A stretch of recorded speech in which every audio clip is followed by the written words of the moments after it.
Hey everyone, my name is Sam, and thanks for checking out this video. If you get to the end and enjoyed it, hit the like button, subscribe button, bell notification button. As always, I wanted to tell you everything I read this month, the good, the bad, the most surprising, and the fact that my dogs always want to drink or eat as soon as I start. Hi.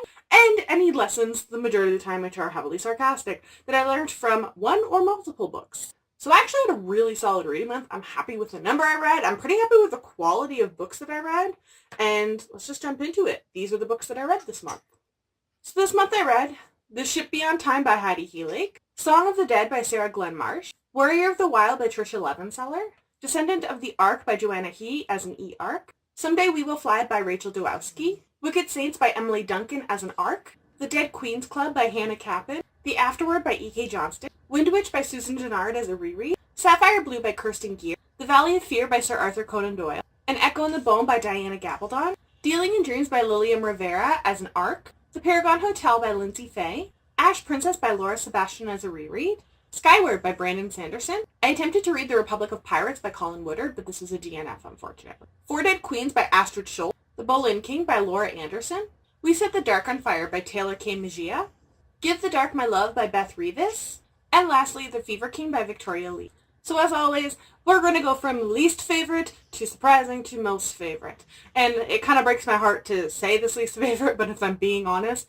unfortunately my least favorite book of the month, and of course I don't include DNFs or rereads, was Song of the Dead by Sarah Glenn Marsh. I'm really sad to say this because I absolutely loved book one, and the author herself is such a sweet, nice person. She's been in the TBR Beyond group a few times, and I'm still definitely going to follow her work. Like Reign of the Fallen was such a surprise good read for me, but this book just didn't live up to everything Reign of the Fallen was. I feel like the plot was a little bit stretched from the first one rather than something new, which is what I was kind of expecting to happen, but I liked the new cast of characters. I just felt like plot-wise it really did lack, unfortunately. So, sad to say. I do want to try and give it another reread, though, in like, a couple months, and maybe when I'm in a different, reading mentally state to see if that will influence me. Most surprising book, definitely, which, in a good way, is Descendant of the Crane by Joanne He. I read the E-Arc of it, but I have since gotten my finished pre-order copy. That being said, if you've pre-ordered it and it got canceled,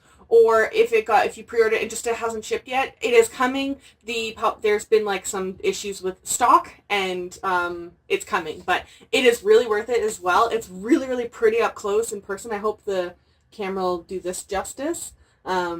It's just a gorgeous cover, but also this is a debut work by a woman of color, which I always want to support, and then on top of that, it's an amazing debut. I was floored that this is a debut, and she has since gotten like a contract to do another book. I believe it's supposed to come out in 2020, and it's a sci-fi, which like even more curious. This book definitely has promise for a sequel. I just really, really hope she gets a contract for a sequel. It ends so like openly and like kind of satisfyingly, but if you want a sequel, it's not satisfying, if you understand what I'm saying. It was just surprising. I don't know that I've been let down from debuts. I just have been hesitant. You don't really know what you're getting into with debuts, but I absolutely loved this arc and this story, and she's going to be in the TBR Beyond group in May. I'm so excited, and yeah, just pick it up. You won't be sorry. If you live in Canada, it is also the Indigo Teen Book Pick of the Month, so you get extra plum points if you buy it this month in April. Definitely do that. Oh, it's just so pretty, and the book itself was so freaking good, and the pre-order swag was international for this book, and it's gorgeous. It comes with this like rose gold bookmark, which is somewhere in my apartment because I'm using it because it's gorgeous, and then character cards as well. I'm disappointed to find out that we won't be getting currently anyways, we don't have an audiobook for it. I really like when we get authors of color with premises, stories, plots, characters from different ethnicities, from different countries, different languages, and then I can hear on the audiobook how to properly say it, like Children of Blood and Bone. I know how to properly say it because their names because of the audiobook, and I feel like that's just a simple like cultural gesture to like know how to properly pronounce things. So that's kind of disappointing, but rambling on. This book was amazing. High key recommend. That being said, Descendant of the Crane was amazing, but it was only my second favorite book of the month, and that is why I put it under the surprising category, because I really, really, really wanted to include it to give it a little like mini promo for the like 10 people that actually watch these videos. But favorite book this month, hands down easily, hands down easily, was Wicked Saints by Emily Duncan. She's also, I found out after, a librarian in the US, so I was like, oh, also like supporting all my librarians. And it actually placed number 4 on New York Times bestseller list after in its first week, which is awesome. This book, she is also going to be in the TBR and Beyond group at the end of April. And we're doing a group discussion on May 10th, I believe, in the group. So if you want to read this, it is a high.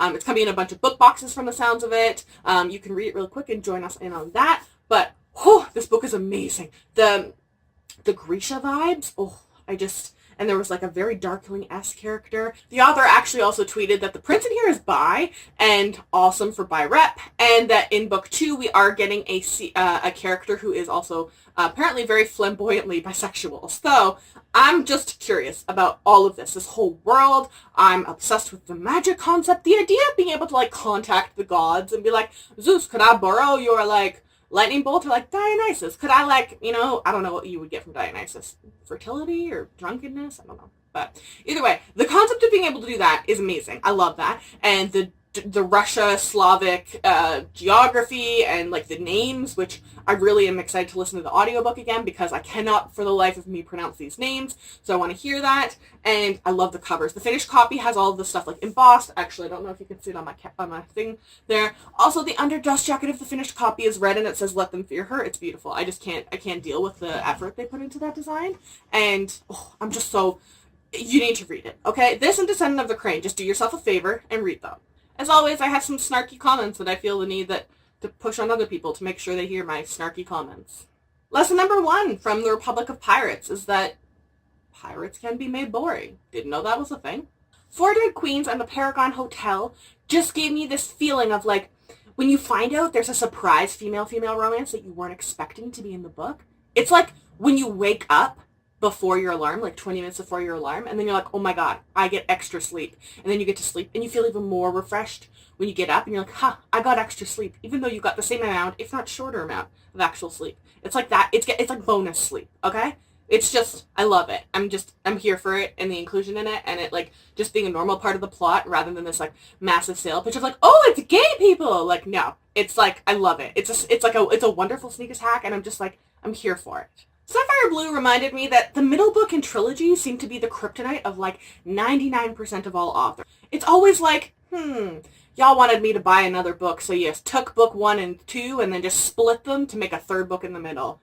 That it's the middle book syndrome, and it's continuing through the ages apparently. Give the Dark My Love by Beth Revis made me realize that apparently we have to have another discussion on this channel of me ranting. But stop putting unnecessary romances in books. It's actually infuriating and annoying. We see you trying to just pretend that there's a good romance in it. And you know what? Sometimes there's pointless romances, but they're just so good that you can't deny them. But you know how freaking rare those are? Like, I understand like the wanting to have romance or something like that in some places, but it's not always necessary, and in a lot of the times it detracts from your book. One that I like just realized as I'm filming this, I need to like have a discussion. We got Warrior of the Wild, Descendant of the Crane, The Afterword, Dealing in Dreams, and Four Dead Queens. Yeah, I think that's all of them. Yeah. We got, like, Fantasy Standalones Are Coming For You series, and they're getting better. Like, I remember, like, reading Fantasy Standalones, like, I don't know, a couple years ago, and you read it, and you're like, okay, so they didn't know how to end this, and, okay, fine.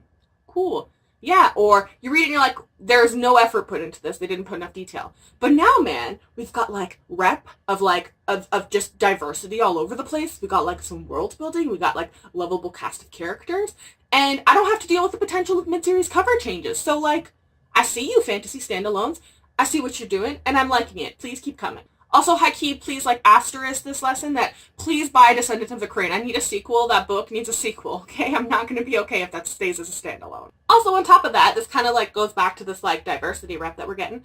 But, like, I read an awful lot of books specifically with female-female romantic relationships this month, and, like, I appreciate you. I see you, and I'm like, keep it coming. I'm also like, it's high-key annoying for work reasons, because part of my job is trying to find diverse books, but I'm also loving the fact that this is becoming normalized in society, in our book collections especially. Like, there were several books that I read this month that, like, no one told me. It was nowhere classified as LGBTQ, but in the actual book, there is female rep. So, high-key digging that. Oh, just for reference, in case you're wondering which those books are, we got Song of the Dead, The Afterword, The Paragon Hotel, Four Dead Queens, and we said The Dark on Fire all had female rep, and then Fever King had male rep. So, like, keep it up. Like, woo-hoo.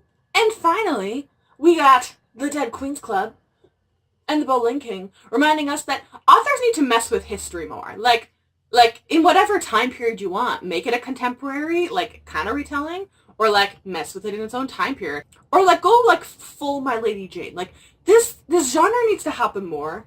It's just, I don't find enough books in it. And especially in the YA age range. So, like, please keep doing that. Also, this is your monthly reminder that if you are a writer, please write me a book set in Atlantis. I'm still waiting for this. I'm just going to start, like, inserting it every time I can on my channel. I'm like, yep, book set in Atlantis. Still waiting for ya. And lastly, just because it's in my, like, day planner journal thingy, recording quotes that kind of stand out to me. And there are actually two really, really good ones I want to make sure to emphasize.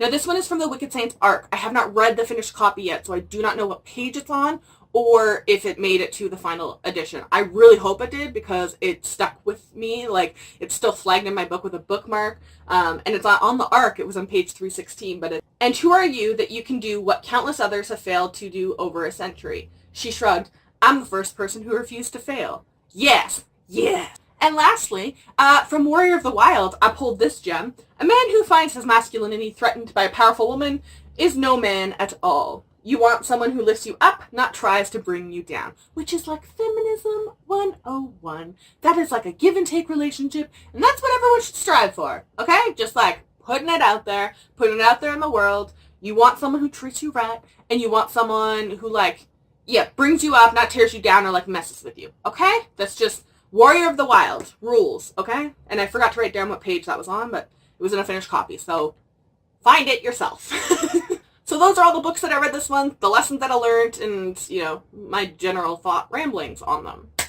Make sure to check the description box down below. I will link all of these books to their Goodreads pages. I will also link all of my social media. Also, if you got through this video, I don't know what sort of quality it is. I apologize if it's bad. I've had like 5 days of overcast here and like 0 time to freaking film no matter what time, but it's just not happening. So, sorry if you got through this. Hopefully it'll get better, and I will see you all later.